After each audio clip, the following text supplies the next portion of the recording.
ፈሪሳውያን ጌታ ኢየሱስ ክርስቶስ በመጣበት በሄደበት ሁሉ ሊከሱት ጥያቄ ጠይቀው ትራፑስ ከተው እሱ ሊጥሉት እና በሄሮድስ ዘንድ ሊያስፈርዱበት ይጠባበቁት ነበር በሄደበት ሁሉ።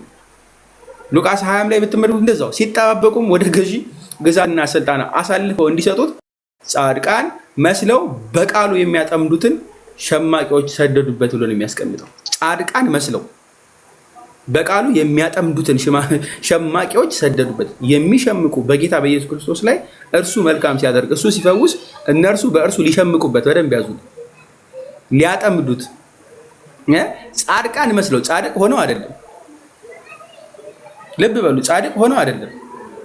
ጻድቅ መስለው የሐሰት ማለት ነው መስለው ሊያጠምዱት የሚሄዱ ነበሩ። እነዚህ አይሁዳውያን ማለት ነው። ወይም ደግሞ ስፔሲፊካሊ እዚህ ጋር ጸሐፍት በብዙ ቦታ ታገኟቸዋላችሁ። ምክንያቱም ዮሐንስ ወንጌል ምዕራፍ 8 ላይ ቁጥር 6 ጀምሮ ስትመለከቱ እነርዚሁ ማለት ነው።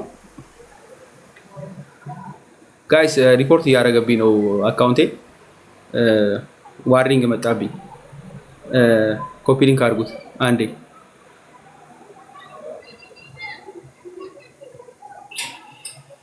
ዲያቆን አንዴ እንትን ያርጉ። ኮፒ አንዴ 30 ሰከንድ ዋርኒንግ ሰጥ።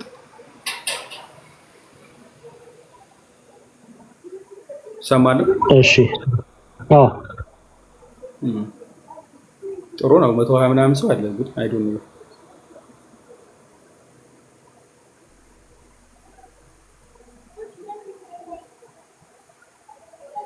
እሺ ይሰማል። ዞሮ ዞራ ልቀጥ ዋርኒንግ ከደገመኝ እንጂ እሺ ከተሰማኝ ልቀጥ።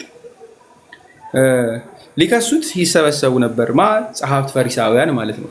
የሚከሱበትንም እንዲያገኙ ሊፈትኑት ይህን አሉ። ኢየሱስ ግን ጎንበስ ብሎ በጣት በምድር ላይ ጻፈ ብሎ ስለ ዘማዊቷ ሴት ያስቀመጠውን ክፍል ተመልከቱ። ሊከሱት ይፈልጉት ነበር፣ ሊያጠምዱት ይፈልጉ ነው። ጻድቃን እየመሰሉ ይሞግቱት ነበር ጌታ ኢየሱስ ክርስቶስን። ለዛ ነው ሊከሱት በሰንበት ይፈውስ እንደሆነ ይጠባበቁት ነበር ነው የሚለው። ይላችሁ ጋይስ እንደሚፈውስ ያውቃሉ። ልብ በሉ እንደሚፈውስ ያውቃሉ። ሳያውቁ ቀርተው አይደለም። መፈወሱን አምነው አምላክ መሆኑን አውቀው ሊያምኑበት አይደለም የፈለጉት ለምንድን ነው? ተጠባብቀውት ከዛም በበጎ ነገር በደንብ ያዙልኝ በሰንበት መፈወስ ተፈቅዷልን ብለው ሊጠይቁት ነው። ክፋት ነው በጣም የምትመለከቱት፣ የክፋት ማለት ነው። ጌታ ኢየሱስ ክርስቶስ ግን አሳፈራቸው ማለት ነው። ምን ብሎ መጠየቅ? ስለ በጉ ምሳሌ ሰጥቶ መልካም ስለማድረግና ክፉ ስለማድረግ ምሳሌውን ሰጥቶ አሳፈራቸው ማለት ነው። ምክንያቱም ሰንበት መልካም ነገር እንድናደርግበት የታዘዘበት ዕለት ስለሆነ ጌታ ኢየሱስ ክርስቶስ ምህረትን በደንብ ያዙልኝ መማርን እንጂ ሕግን በደንብ በጣም ሕግ ላይ በጣም ሙጥኝ ብለው ስለ ስርዓት ለሚጨነቁት አይደለም። ምክንያቱም ሆሴዕ 6:6 አስቀምጠናል። እግዚአብሔር ምህረትን ነው የሚፈልገው አይደለ? ስለዚህ ለመማር ነው የሚፈልግ የተሰበረ ልብን ነው የሚፈልገው። የተሰበረ ልብ መዝሙረ ዳዊት 103 ቁጥር 3 ላይ ስትመለከቱ መዝሙር ላይ የተሰበረ ልብን እንጂ እግዚአብሔር የሚፈልገው ምህረትን ነው እንጂ የሚፈልገው ሊቅረን በደንብ ያዙ ይቅር ሊለን የሚፈልግ አምላክ ነው እንጂ ያለን ኃጢአታችንን አይቶ በደላችን አይቶ እኛን ልክ በወደቅንበት በዛው ህጉንም አጠንክሮብን ህጉንም አደንድኖብን እንዳንድን የሚፈልግ አምላክ አይደለም ያለው። ስለዚህ ህጉን ያደነደንብን አምላክ ሳይሆን ህጉን ምን አድርጎታል? ከድህነት አንጻር መልካም ከመስራት አንጻር የሚሻል አድርጎታል ማለት ነው። በዛ ሰዓት ይታጠፋል። ስለዚህ በግ ያስቀመጠው ምሳሌ ለዛ ነው። በጉ በጉድጓድ ቢወድቅ አታድኑትም ብሎ ይጠይቃቸዋል ማለት ነው። አታድኑትም ነው። ግልጽ ነው አይደለ? ስለዚህ እግዚአብሔር እንደሚያድን ተመልከቱ። ከዛ ስትመለከቱ ዝቅ ስትሉ እዚሁ ላይ እንዲህ ብሎ ያስቀምጣል። በሰንበት በጎ ማድረግ ተፈቅዷልን ካለ በኋላ ስለ ልባቸው ድንዛዜ አዝኖ ዙሪያውን እየተመለከተ በቁጣ አያቸው። ሰውየውንም እጅህን ዘርጋ አለው ብሎ ያስቀምጣል። በምን አያቸው? በቁጣ አያቸው። እጅህንም ዘርጋ። ጌታ ኢየሱስ ክርስቶስ ጥሪውን አቀረበለት አይደለም? ተነስተህ ወደ መካከልን አለው፣ ጠራው። ስለዚህ የተፈቀደ ነገር እንደሆነ እንዲያውቁ ጠራው፣ አልከለከለው። እነርሱ ጠየቁት፣ እሱ ጠየቀው። ምን እንዲመጣ? ወደ እሱ እንዲመጣ። ምን በማለት ልትድን ትፈልጋለህ ልኩሎች እንደሚል ሁሉ ይሄኛውን ደግሞ ተሰስተህ ወደ መካከል ና አለው። ሰውየው መዳን ከፈለገ ምን ያደርጋል? ይመጣል ማለት ነው። ይመጣል። መጣ። በደንብ ያዙ፣ አስተውሉ። መጣ። ስለዚህ እንዲህ ይለዋል አይደለ? በደንብ ዝም ብሎ ዘርጋትም እጁም ዳነች ይላል አይደለ?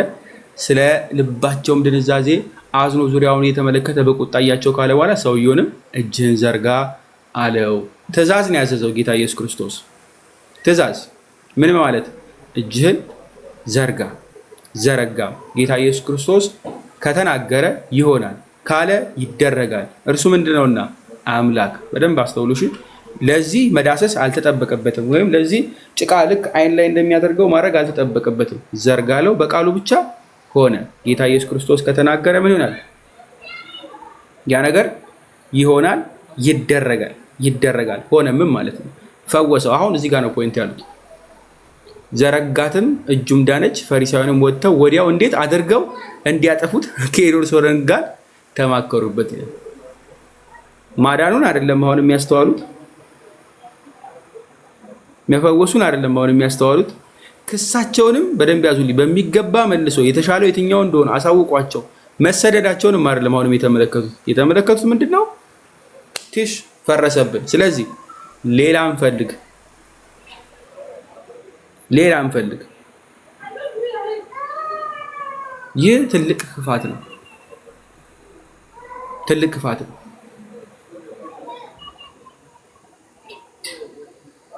ምክንያቱም በሰንበት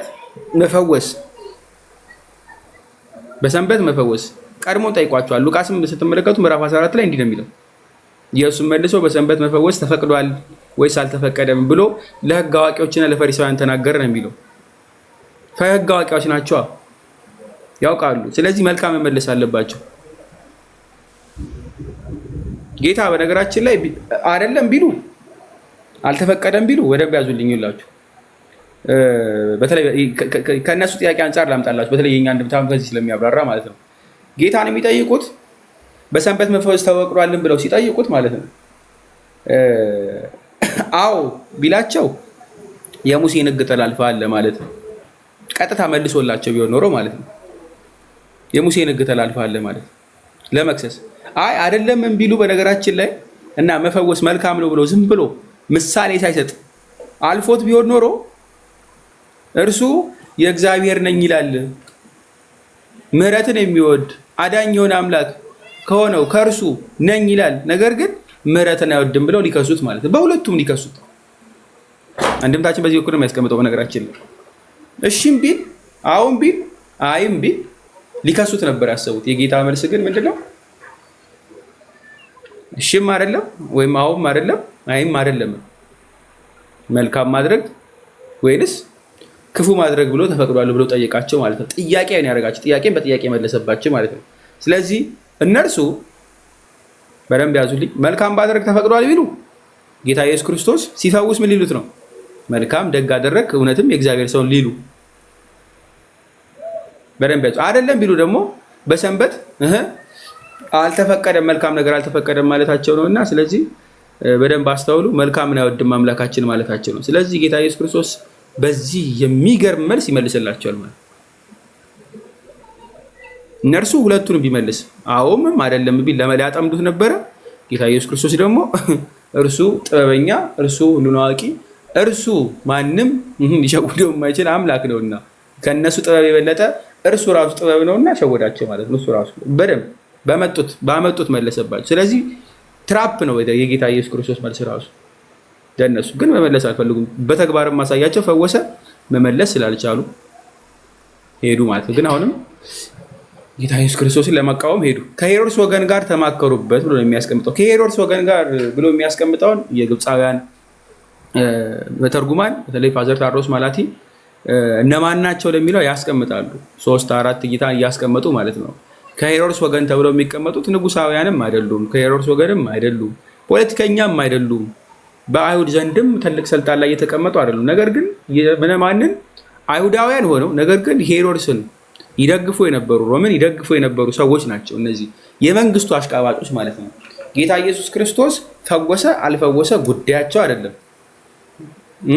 በአይሁዳውያን ላይ ያለው ስለ ጉዳያቸው አይደለም። እርሱ በኋላ እውነተኛው መሲህ ይመጣል የተባለው የማርቆስ ወንጌልን ስንጀምር አይታችኋል። መሲህ ይመጣል የተባለው ምድራዊ ገዢ፣ ምድራዊ ንጉስ ስለነበር ይህ መሲህ እርሱ ከሆነ ምን ሊያደርጉት? ሊከሱት፣ ንጉስ ሊሆን ፈልጓል ብለው ጌታ ኢየሱስ ክርስቶስን ያለ ጊዜው ሊሰቅሉት ነው። ስለዚህ ፈሪሳውያን ይህን ያውቃሉና ከሄሮድስ ወገን ጋር ተማከሩበት ብሎ ነው የሚያስቀምጥ። ከሄሮድስ ወገን ጋር ተማከሩበት። ሄሮድስም ሲጠብቁ የነበረው ምንድን ነው?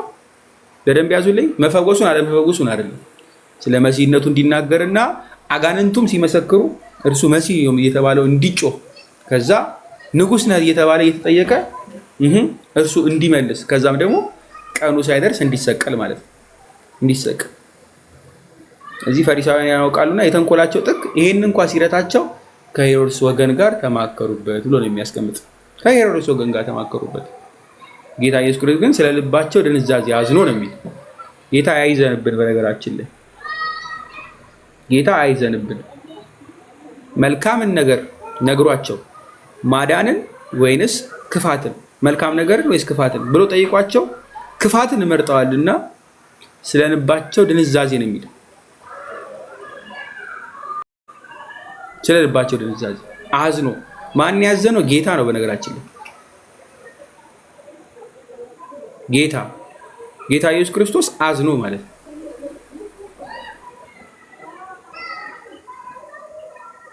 ይህ በጣም የሚያሳፍር ነው። በነገራችን ላይ ሕግ አዋቂያን ናቸው፣ የሕግ ሊቃውንት ናቸው። ሕግን ማወቅ ብቻ በነገራችን ላይ እንትን ሊቅ አያደርግም። ሊቅ አምቃችሁ ተምራችሁ ልትይዙ ትችላላችሁ፣ ግን በህይወታችሁ ላትኖሩ ትችላላችሁ። ልክ ለዛ ምሳሌ ደግሞ ፈሪሳውያን ይሆናሉ ማለት ነው። ብዙ መምህራን ይኖራሉ፣ ብዙ ሕግ የሚያውቁ ይኖራሉ፣ ግን የማይተገብሩት። ምክንያቱም እነዚህ ስትመለከቱ ፈሪሳውያን ልብ በሉ መጽሐፍትን ያውቃሉ አይደል? ለምሳሌ ይገርዛሉ እኮ ስለመገረዝ ጌታ ኢየሱስ ክርስቶስ ያመጣላቸዋል። ዮሐንስ 7:22 ጀምሮ ስትመለከቱ ስለመገረዝ ያመጣል። የዮሐንስ ወንጌል ምዕራፍ 7 ከቁጥር 22 ጀምሮ አንብቡት። ስለዚህ ሙሴ መገረዝን ሰጣችሁ ከአባቶቻችሁም ነው እንጂ ከሙሴ አይደለም፣ በሰንበት ሰውን ትገርዛላችሁ ይላቸዋል። በሰንበት ሰውን ይገርዛሉ። ይሄ ስራ አይደለም? መግረዝ ስራ ነው አይደለም? እንቅስቃሴ አለው፣ ደም መፍሰስ አለው። ማቴዎስ ወንጌል እዚሁ ምዕራፍ 12 ላይ እኮ እሱን ነው የሚያመጣው። የማቴዎስ ወንጌል ምዕራፍ 12ን ስትመለከቱ ካህናቶቹ የሌዋውያን እንደሚያገለግሉ ያስቀምጣል። እነሱ ራሳቸው ይሄን ያውቃሉ፣ ግን አይ በሰንበት መፈወስ ተፈቅዷል ብለው ያስቀምጣሉ ማለት ነው። ስለዚህ ዝም ምን ያስባላቸው? ዝም። እነርሱም ዝም አሉ ይላል። ዝም አሉ። ጌታ ፍርድን ሊያመጣ ሲል ቁጣው ሊመጣ ሲል ቁጣው የሚመጣበት አካል ምን ይላል? ዝም ይላል። ዝም። ኢዮብ ምዕራፍ 40 ቁጥር 4 ላይ ስትመለከቱ ቁጣው እንደሚመጣ ሲመለከት እጄን በአፌ ጫንኩ ነው የሚል። ዝም። ተሰጥቷችሁ እንኳን ማንበብ አትችሉም። ዝም ነው የምትሉት። መጽሐፍ እንኳን ቢሰጣችሁ ዝም አሉ። ዝም። ስለዚህ አፋቸውን ያዘጋ አምላክ በእናንተም በሕይወታችሁም በሁሉ ነገር ያለን ክፋትን በሙሉ ያደርጉባቸው ያዘጋላችሁ አፋቸውን። እውነት አሜን። ዘረጋትም እጁ ዳነች። ፈሪሳውያንም ወጥተው ወዲያው እንዴት አድርገው እንዲያጠፉት ከሄሮድስ ወገን ጋር ተማከሩ። ዘረጋትም እጁም ዳነች ነው ብሎ የሚያስቀምጥ። ይህ እጅ የተባለው በነገራችን ላይ አንድም ላይ ፈቷል። እጅ የተባለ በደንብ ያዙልኝ፣ የአዳም እጅ ነው ብሎ ያስቀምጣሉ። አዳም ዕፀ በለስን አትብላ ከተባለበት ዘርግቶ የበላው እጅ፣ የሰነዘራት እጅ ለኃጢአት ምሳሌ የሆነች ከገነት እንደወጣ ምሳሌ የሆነች እና ደግሞ ራሷ በደንብ ያዙልኝ በእርሷ ምክንያት እንድንወጣ የሆነባት እጅ የዳነች ሳትሆን በኃጢአት የሰለለች ለመጥፋታችን ምክንያት የነበረች እጅ እርሷ ምሳሌ ነች ብሎ ያስቀምጣሉ። ይቺ ሰለለች የተባለች እጅ ማለት ነው። ጌታ ኢየሱስ ክርስቶስ ግን ምን አለው? ተነስተህ ወደ መካከል ና አለው። ስለዚህ የጠፋውን አዳም ሊያድነው የመጣ እርሱ ጌታ ኢየሱስ ክርስቶስ አምላካችን ተነስተና ብለው ሲለው በንስሐ ከተመለስ ሊያድነህ እመጣለሁ ያለውን ማለት ነው። እሱ ራሱ ማን ነው የሚያድነው? አምላካችን። ስለዚህ ተነስተና የሚለው ማን ነው? መሲሁ ክርስቶስ። ለእሱ ምሳሌውን ያስቀምጣሉ። ስለዚህ እጅንም ዘርጋትም እጁም ዳነች ብለው ሲያስቀምጥ የኃጢአትን የተሰራባት የሰላለች የአዳም እጅ ተብላ የተቀመጠች ኃጢአቱን ከስሩ ነቅሎ የሚጥል አምላክ ምን አደረገው? ፈወሰው። በኃጢአት ወድቆ ነበረ፣ እጁም ሰላ ነበር። አምላካችን መጥቶ ግን ፈወሰው፣ አዳነው፣ እጁም ተዘረጋች። ስለዚህ ከገነት ያስወጣችው እጅ በመዘርጋት ለኃጢአት መንገድ የሆነችን እጅ ፈውሶ ወደ ገነት መለሰው ብላ ያስቀምጣሉ ማለት ነው ትርጉማኖቻችን። ስለዚህ የእጅ መዘርጋት ብቻ አይደለም፣ ስለ አዳም መዳን ምሳሌ ይሆን ዘንድ ሁለተኛው አዳም ኢየሱስ ክርስቶስ አዳምን ስለማዳኑ ምሳሌ የሰጠው ነው። እዚህ ጋር ዘረጋትም ዳነች። ኢየሱስም ከደቀ መዛሙርቱ ጋር ወደ ባህር ፈቀቅ አለ። ከገሊላ የመጡት ብዙ ሰዎች ተከተሉት ብሎ ያስቀምጣል። ተከተሉት። ጌታ ኢየሱስ ክርስቶስ ልክ እንዲህ በሚፈውስ ሰዓት አጋንንትም በጣም እየጮሁ ጌታ አምላካችን እርሱ ስለመሆኑ ይመሰክሩ ነበር። ነቢዩ ሳይሆን መሲሁ እያሉ በስነ ስርዓት ልታጠፋን መጣህን እያሉ ይጮሃሉ። ጌታ ኢየሱስ ክርስቶስ ደጋግሞ ምንድን ነው የሚያደርገው? ይገስጻቸው ነበር ይላል። ለምን? እንዳይታወቅ ጊዜው ሳይደርስ እንዳይሞት። በደንብ ያዙልኝ። በደንብ አስተምሮ ቤተክርስቲያንን ለሐዋርያት በደንብ ሐዋርያትን አጽንቶ ጊዜው ገና ሳይደርስ በደንብ ያዙልኝ። መሰቃያ ጊዜው ሳይደርስ እንዳይሄድ ፈሪሳውያንም ይጠባበቁት ነበርና፣ ለምን? ለፍርድ እንዲቀርብ ማለት ነው። ለፍርድ ይበቃ። ለዛም ነው ፈሪሳውያን ብቻ ሳይሆኑ የሄሮድስ ተከታዮች የነበሩት የእሱ ወገኖች ዘመዶች የተባሉ ሁሉም ይጠባበቁት ነበር። ጌታ ኢየሱስ ክርስቶስ እሱን አልፈለገም። ስላልፈለገ ምን አደረገ? ዝም በሉ ይላቸው የነበሩ ሰዎች ይሸሻል ማለት ነው። ሲመጣ አንድም በኋላ በሐዲስ ኪዳን ወደ ጎኖቹ ሄደ አልተቀበሉትም ተብሎ ተነግሯል አይደለም? እንዲሁም ወደ አሕዛብ ሄዶ እንደሚሰብክ ኢሳይያስ የተነበየውን ትንቢት እንዲያስቡ ለሐዋርያት ምሳሌውን ዘንድ ልክ ሲያባሩት በደንብ ያዙልኝ፣ ወይም ደግሞ ሲነቅፉት ወደ ላይ እየወጣ ጌታ ኢየሱስ ክርስቶስ እንደሚያስተምሩ እንዱ ልክ እንዲፈውሶም ደግሞ በኋላ ግርግር ሲፈጠር ምን ያደርግ ነበር? ጌታ ኢየሱስ ክርስቶስ ይሸሽ ነበር፣ ወይ ደግሞ ከዛ ይወጣና ወደ ሌሎች ይሄድ ነበር። ስለዚህ ልክ ከፈወሰ በኋላ ምን ያደርጋል? ጌታ ከደቀ መዛሙርቱ ጋር ወደ ባህር ፈቀቅ አለ። ከገሊላም የመጡት ብዙ ሰዎች ተከተሉት ይላል። እነዚህ ሁሉ የተከተሉት በብዙ ነው። አንድም ሊፈወስ ይመጣል፣ አንድም ሊማር ይመጣል፣ አንድም ማን ነው እያለ የሚመለከትም አለ። ሁሉም ግን በጌታ ኢየሱስ ክርስቶስ ላይ እየተረባረቡ ይወድቁ ነበር ነው የተረባረቡ። ለምን? ጌታ ኢየሱስ ክርስቶስን መንካት በራሱ ልክ ይፈውሳል ስለሚያምኑ ማለት ነው፣ ደግሞም ስለሚፈውስ። ስለዚህ ጌታ ኢየሱስ ክርስቶስ እረፍትን ፈለገ ማለት ነው። ፈቀቅ አለ ነው፣ ወደ ባህር ፈቀቅ አለ፣ በታንኳይቱ ፈቀቅ አለ። እንዴት ትልቅ ነገርም እንዳደረገው ሰምተው ብዙ ሰዎች ከይሁዳ፣ ከኢየሩሳሌም፣ ከኤዶሚያስም፣ ከዮርዳኖስ ማዶም፣ ከጢሮስና ከሲዶና ምድርም ወደ እርሱ መጡ ብሎ ያስቀምጣል። ከሁሉ ስለ ጌታ ዝና ምዕራፍ 2 ላይ አይተናል፣ ምዕራፍ 1 ላይ አይተናል። ስለ ጌታ ዝና በደንብ እየወጣ በሄደ ቁጥር ሰዎች እየተሰባሰቡ ምን ሊያደርጉ ይመጡ ነበረ? እንዲፈወሱ ይመጡ ነበር። ጌታ ኢየሱስ ክርስቶስም ይፈውሳቸው ነበር። ስለዛም በደንብ ያዙ። ፈሪሳውያን ተናደዋል። ሊያጠምዱትም ከሄሮድስ ወገን ጋር እየተማከሩ እንደሆነ አውቋል። ኢየሱስም ከደቀ መዛሙርቱ ጋር ወደ ባህር ፈቀቅ አለ። ለምን እንደሆነ ይነግረናል። በነገራችን ላይ ማቴዎስ 12:15 ላይ ስትመለከቱ ኢየሱስም አውቆ ከዚያ ፈቀቅ አለ፣ ብዙም ሰዎችን ተከተሉት፣ ሁሉም ፈውሳቸው እንዳይገልጡትም አዘዛቸው እያለ ያስቀምጣል። ስለመማከራቸው አውቋል። ሊያጠፉት እያሰቡ እንደሆነ አውቋል። ስለዚህ ፈቀቅ አለ። ጥፋት ሲመጣባችሁ እናንተን ለማጥፋት እናንተን ለመጣል ሰዎች ሲማከሩባችሁ መሸሽ ለቤተ ክርስቲያንም ነው የሚሰጠው። በነገራችን ላይ መጋፈጥ ባስፈለገ ጊዜው በደረሰ ሰዓት ይደረጋል። ጊዜው ካልደረሰ ሰዓቱ ካልሆነ ፈቀቅ ማለትን ጌታ ኢየሱስ ክርስቶስ አስተማረ። ብልህ መሆን ስለሚያስፈልግ ማለት ነው። ብልህ መሆን ስለሚያስፈልግ ስለዚህ ከጌታ ተምረን እኛም ዝግጁ ባልሆንበት ጊዜው ባልሆንበት ፈቀቅ እንላለን፣ ዞር እንላለን። ይህንን አውቆ ጌታ ኢየሱስ ክርስቶስ ምን ስላደረገ? ፈቀቅ። ሰዎችም ተከተሉት፣ ሁሉንም ፈወሳቸው ነው የሚለው። ይሄ ሁሉ ከተለያየ አካባቢ የመጡትን በሙሉ ስለመፈወሱ ይነግሩናል። ፈወሳቸው። ምክንያቱም 10ሩም ከተማ ነው ወደ ጌታ ኢየሱስ ክርስቶስ ሲመጡ የነበሩት። ማቴዎስ ወንጌል ምዕራፍ 4 ላይ ያስቀምጥላቸዋል ቁጥር 25 ጀምሮ ጌታ ኢየሱስ ክርስቶስ ባስተማረ ጊዜ ማለት ነው።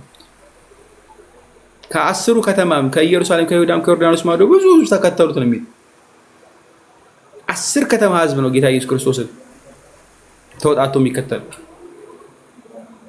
ስለዚህ ጌታ ኢየሱስ ክርስቶስ ፈቀቅ አለ። ምክንያቱም ጌታ ኢየሱስ ክርስቶስ ራቅ ብለው ምን ስለሚያደርግ ስለሚያስተምር። የሉቃስ ወንጌል ምዕራፍ 6 ላይ ትመለከታላችሁ አይደለ? ከደቀ መዛሙርቱ ጋር ሆኖ ራቅ ብለው ቆመው ያስተምር ነበር። ብዙ ደዌ ያለባቸው ሰዎች ይመጣሉ፣ ይፈወሳሉ። ልክ እንደዛ አሁንም ጌታ ኢየሱስ ክርስቶስ ፈቀቅ አለ፣ ብዙ ሰዎችም መጡ። አሁን ቁጥር 9ን ተመልከቱ። ሰዎቹም እንዳያጋፉት ታንኳን ያቆዩለት ዘንድ ደቀ መዛሙርቱን አዘዛቸው ብሎ ነው የሚያስቀምጠው። እንዳይጋፉት ታንኳይቱን አቆሙ። ታንኳ የተባለች ቤተክርስቲያን፣ ታንኳ የተባለች እኛን ከብሉይ ኪዳን አወጥታ ወደ ሐዲስ ኪዳን የምትመራን ወደ ድነት የምትወስደን ቤተክርስቲያን እሷ ነች ብሎ ነው የሚያስቀምጡ አባቶች። ትንሽዬ ጠባብ ብትሆንም ታንኳይቱ ነገር ግን ትልቁን የዓለማት ጌታ ኢየሱስ ክርስቶስን ይዛለች እና ትልቅ ነች እቺ ታንኳ ማለት ነው። ሰዎችም እንዳይጋፉት ይላል። ምክንያቱም በላዩ ላይ እየተረባረቡ እየወደቁ ስለነበር ደቀ መዛሙርቱን አዘዛቸው ጌታ ኢየሱስ ክርስቶስ። ራቅም አለ ማለት ነው። ብዙ ሰዎችን አድኖ ነበርና ስለዚህም ስቃይ ያለባቸው ሁሉ እንዳይዳስሱት እንዲዳስሱት ይወድቁበት ነበር ይላል። በደንብ ያዙ። ቆመው እንኳን እንዲፈውሳቸው በተራ በተራ አንድ ባንድ እንዲፈውሳቸው ፍላጎታቸው አልነበረም። በጣም ደስፐሬት ከመሆናቸው የተነሳ እላዩ ላይ እስከ መውደቅ ይደርሳሉ። እላዩ ላይ እስከ መውደቅ ማለት ነው። ተነስ ና ብሎ የሚፈውስ አምላክ እንደሆነ ብዙም ገና አልገባቸው። ይህ እጁ የሌለችበት ሰው ምንድን ነው ያደረገው? በአካል ነክቶታል እንዴ? እጅን ዘርጋ ነው ያለው። እጁን ዘረጋ፣ ዳነ። በቃሉ የሚፈጥረው አምላክ ዘፍጥረት 1 ስትመለከቱ በቃሉ የፈጠረው አይደል? መሲሁ መዝሙር 107ን ስትመለከቱ እንዲህ ነው የሚለው። መዝሙር 107ን ልክፈትላችሁ። መዝሙር 107 ጌታ ኢየሱስ ክርስቶስ መሲሁ እንደሆነ አውቀዋል። መረባረብ አይጠበቅባቸውም። መዝሙር 107 እንዲህ ነው የሚለው ከቁጥር 20 ላይ ቃሉን ላከ ፈወሳቸውም ከጥፋታቸው ማዳናቸው። እሱም ይፈውሳቸው ማን ነው? ቃሉ አይደል? ያ ቃል ደግሞ ዘፍጥረት 1 ላይ ሁሉን የፈጠረ ነው። ዓለማትን መፍጠር ከቻለ ያ ቃል ሁሉ በእርሱ ሆነለት ከሆነ ለምን ይረባረቡበታል? ስላላወቁ ማለት ነው። ችኩል ስለነበሩ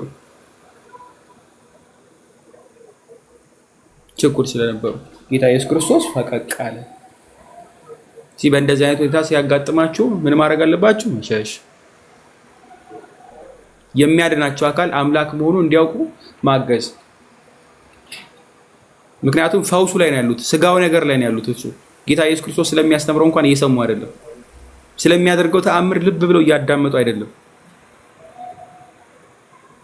የመጣው መሲሁ መሆኑ እርሱ ሊያድናቸው እንደመጣ ሊሰቀል እንደመጣ ሊያድናቸው እንደመጣ እንኳን እያስተዋሉ አይደለም። እስቲል አሁንም ስለ ስጋዊ ነገር ነው የሚፈልጉት። ፈቀቅ አለ። በምንድን ነው በባህር ፈቀቅ አለ ከተባለ ማርቆስ ይነግረናል። በታንኳም ነው። በታንኳ። ስለዚህ ጌታ ኢየሱስ ክርስቶስ ሊያድን ሲመጣ ልብ በሉ፣ ሊያድን ሲመጣ አሜን ይደረግልኝ በእጄ ብሎ የሚቀበል ልክ እንደዚህ እጁ እንደሰለለችበት ና ሲባል አቤት የሚል ምዕመን ያስፈልገናል። ልንሆንም ይገባል። እጅን ዘርጋ ሲባል እሺ ብሎ የሚዘረጋ ቀን ልቦና ያለው ያመነ እንደ ፈሪሳውያንም ደግሞ ያልሆነ የሚያውቅ ሕግን የሚመረምረ ስርዓትን የሚማር የሚያስተምር ነገር ግን የማያደርጋት በልቡ ክፋት ያለበት ምክንያቱም በደንብ ያዙልኝ፣ እጁ የታመመን ሰው የእግዚአብሔር ሰው ካልሆነ ማንም እንደማይዘረጋ ያውቃሉ። መጽሐፈ ነገሥት ቀዳማዊ ምዕራፍ 13 ላይ ስትመለከቱ እጁ ስለሌለ ያስቀምጣል አይደለ? እና ደግሞ የእግዚአብሔር ሰው እንዴት እንዳዳነው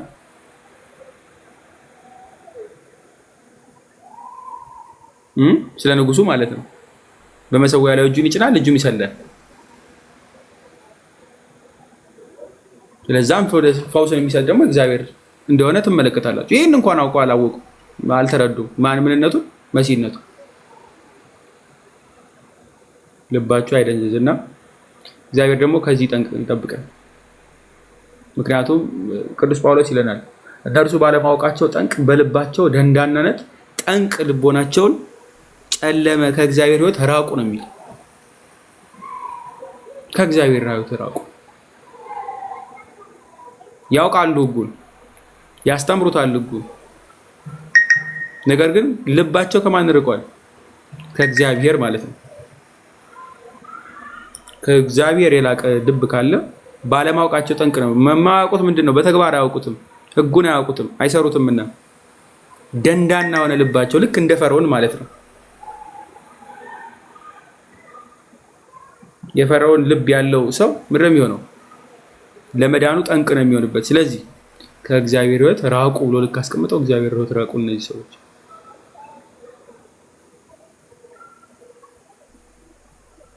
ወንድሞች ሆይ ልባሞች የሆናችሁ እንዳይመስላችሁ ይህን ምስጢር ታውቁ ዘንድ እወዳለሁ። የአሕዛብ ሙላት እስኪገባ ድረስ ድንዛዜ በእስራኤል በአንዳንድ በኩል ሆነባቸው ነው የሚለው። ድንዛዜ ደንዝዘዋል።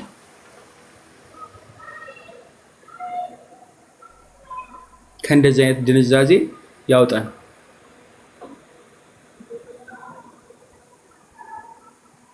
ምክንያቱም ሊያጠፉት የሚፈልጉት አምላካቸውን እንኳን እንደሆነ ስላላወቁ ማለት ነው። የሄሮድስንም ወገን ሊያናገሩ ይላል። የሄሮድስ ወገንም ስለማያውቁ ነው። ባይዘይ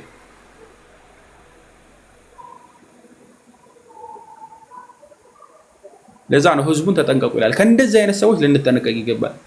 መጽሐፍን ስላወቁ ስላስተማሩ ልትከተሏቸው ልታያቸው አይገባም።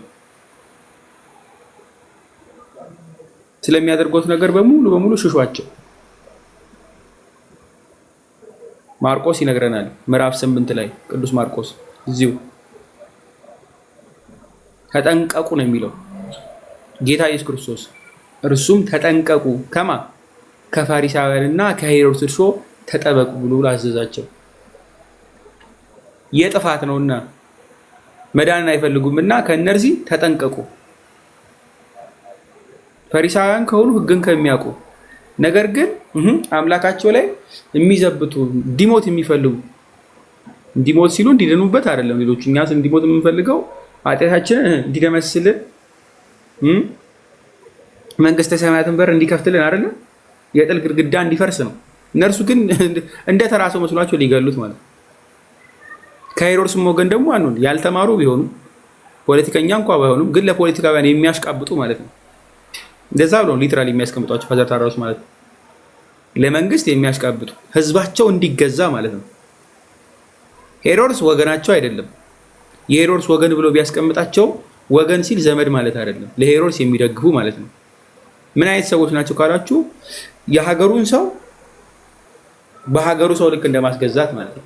የሀገር ሰው ናቸው። ፈሪሳውያን ምናምን ከሚባሉ ከሁሉ የተወጣጡ ናቸው፣ አይሁዳውያን ናቸው ማለት ነው። ግን ህዝባቸው እንዲገዛ ለገዢ በህዝባቸው ላይ አምፀው የሚሰሩ ሰዎች ናቸው። ከእንደዚህ አይነት ሰዎች ተጠበቁ። በቤተ ክርስቲያን ላይ ከሚያደቡ በደንብ ያዙ፣ አድማ የሚሰሩ ቤተ ክርስቲያን እንድትጠፋ ምዕመኑ እንዲጠፋ የሚሰሩ አሉ ብዙዎች ማለት ነው። ከዚህ ሁሉ እንድንጠነቀቅ ጌታ አምላካችን ነው የሚነግረን። ምክንያቱም ጌታ ምን ያለባቸው ተቆጣባቸው፣ በቁጣ ያያቸውና ከማቱ ይሰውረን፣ ከሁሉ ነገር ይጠብቀን። ጌታ ኢየሱስ ክርስቶስ በምሕረቱ ይጎብኘን፣ በሁሉ ነገር ያግዘን። ለዲያቆን እሰጣለሁ ማለት ነው። ዲያቆን አለ።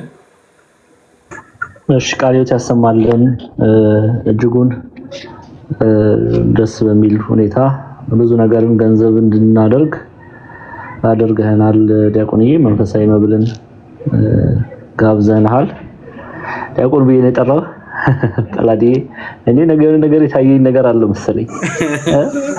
እኔ የለሁበትም። ደብቀ ነው መሰለኝ። ቆይ እስኪ በውስጥ እናወራለን። የሰማሁት ነገር አለ ልበል። እሺ፣ ወደ ትምህርታችን እንሂድ። ከቁጥር ማርቆስ 3 ላይ ያለ ነው። ከቁጥር 10 እስከ 10 ያለውን ሐሳብ ከኔ ከቁጥር 11 ጀምሮ ያለውን ቀጥላለሁ ማለት ነው። ዲያቆን ክርስቶፎሮስ ሰላም ብለናል። መካከላችን ስለተገኙ እጅግ ደስ ብሎናል። እናመሰግናለን።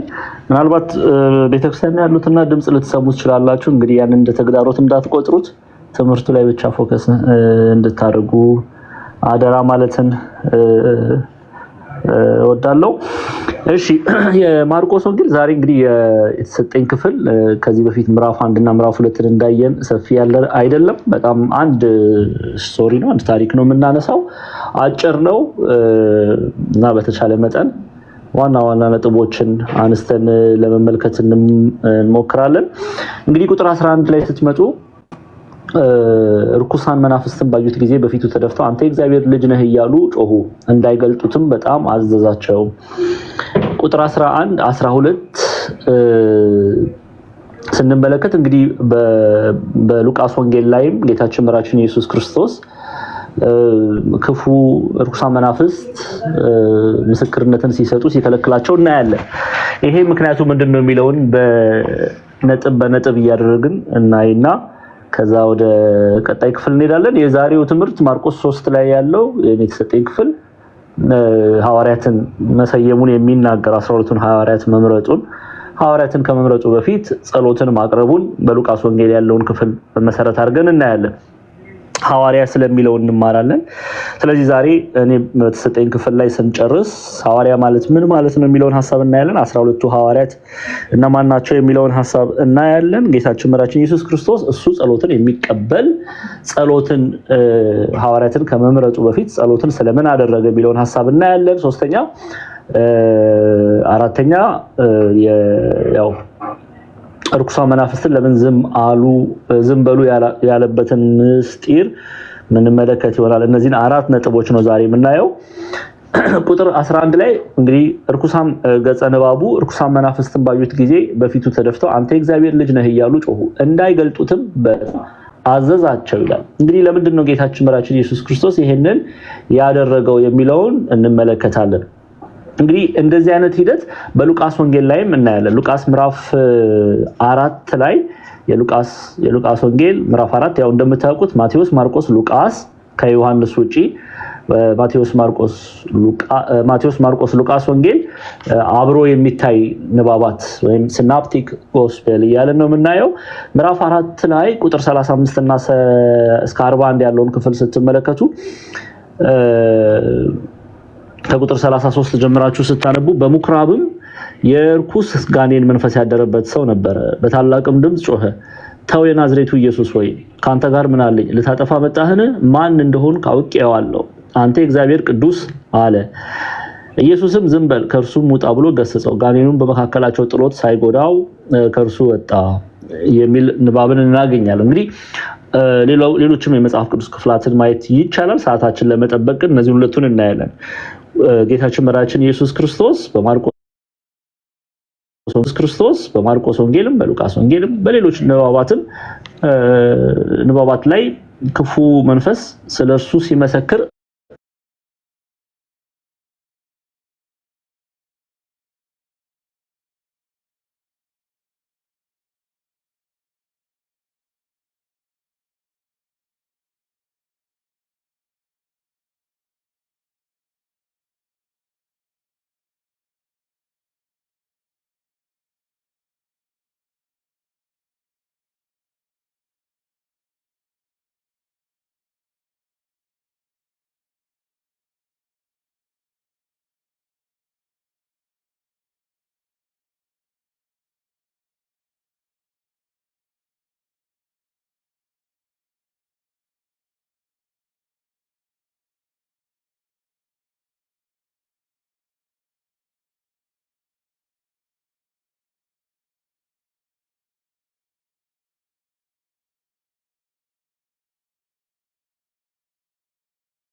በፊልጵስዩስ ነው። በሐዋርያት ሥራ ምዕራፍ 16 ላይ ሐዋርያው ቅዱስ ጳውሎስ ፊልጵስዩስ ገባ። ከዛ ልዲያ የመጀመሪያዋ ሴት አማኝ በአውሮፓ ምድር ሴት ናት፣ ልዲያ ተብላ ትጠራለች። በዛች በፊልጵስዩስ ነው ልዲያም ወደ ቤተክርስቲያን የተጨመረችው። ሐዋርያው ቅዱስ ጳውሎስ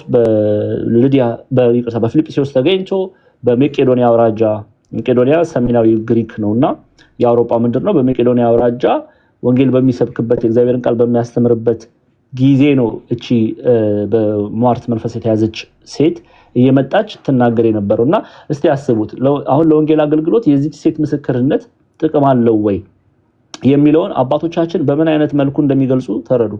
ይችላል እኮ ሐዋርያው ቅዱስ ጳውሎስ እየሰማችሁ ነው፣ ክፉ መንፈስ እንኳን እየመሰከረ ነው ስለ እግዚአብሔር ኃያልነት፣ ስለ እግዚአብሔር ታላቅነት እኛ የእግዚአብሔር አገልጋዮች መሆናችንን እግዚአብሔር አምላክ በእኛ ውስጥ እንደሚሰራ ይሄው ክፉ መንፈስ በክፉ መንፈስ የተያዘች ሴት እንኳን እየመሰከረች ነው ብሎ ሐዋርያው ቅዱስ ጳውሎስ ሰዎች የዚችን ገረድ ድምጽ ይሰሙ ዘንድ ግድ ሊላቸው ይችላል። ግን ይሄንን አላደረገም። ስለምን ቢሉ ክፉ መንፈስ ስለ ሐዋርያቱ መመስከሩ ለሐዋርያቱ መመስከር ግድ ብሎት አይደለም፣ ወይም እውነት መናገር ፈልጎ አይደለም፣ ወይም የእግዚአብሔር አገልጋዮች እነሱ ናቸው ብሎ መጠቆምን ለሰዎች እውነትን ማሳየት ፈልጎ አይደለም ይላል።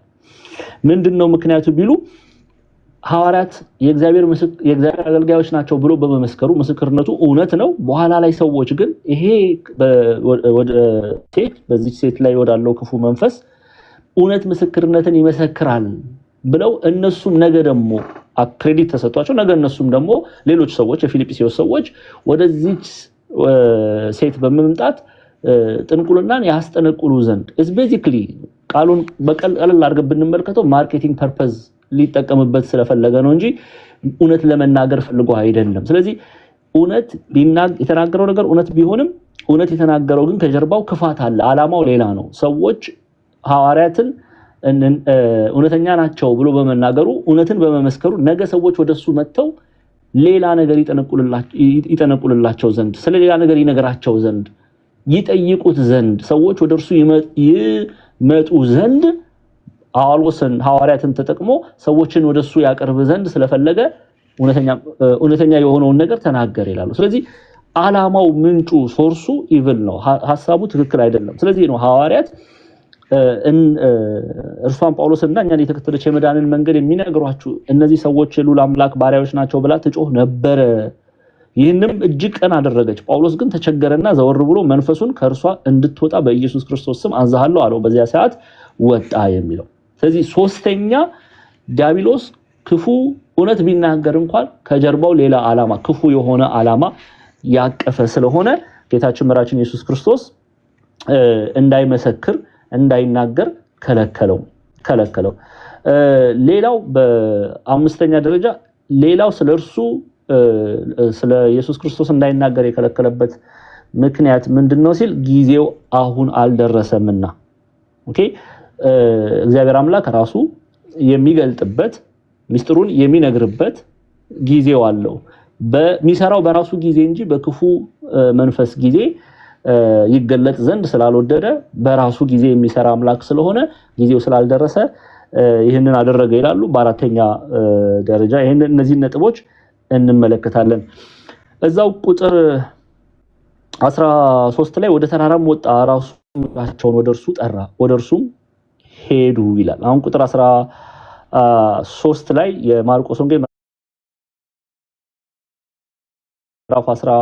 ምዕራፍ 3 ቁጥር 13 ላይ ወደ ተራራም ወጣ፣ ራሱም የወደዳቸውን ወደርሱ ጠራ፣ ወደርሱም ሄዱ፣ ከእርሱ ጋር እንዲኖሩና ለመስበክ እንዲልካቸው ድውዮችንም ሊፈውስ አጋንንትንም ሊያወጣ ስልጣን ይሆንላቸው ዘንድ 12 አደረገ ይላል። አሁን 12 ሐዋርያትን መረጠ ማርቆስ።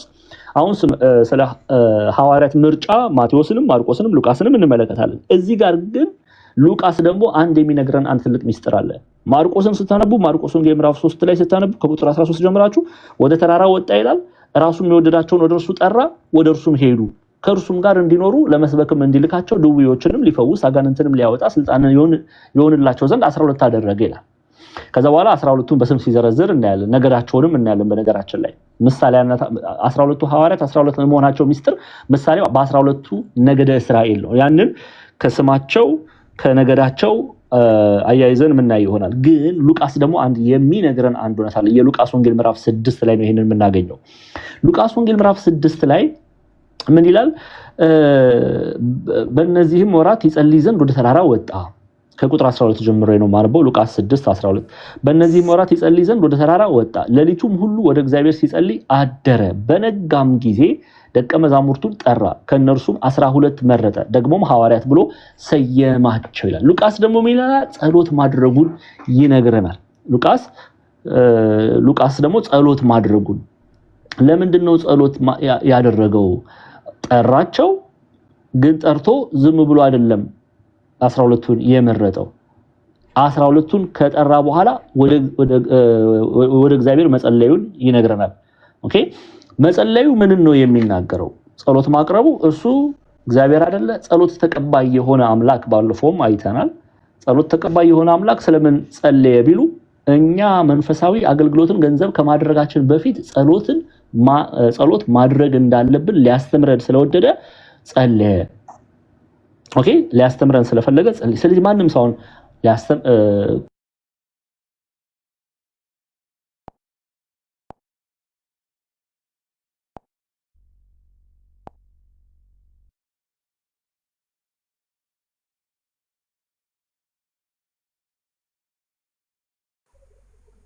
ድምጽ ተቋርጧል። ዲያቆን ሰማችኋል? አይሰማም? አሁን መጥቷል። ይሰማል? ያ ኦኬ፣ እሺ፣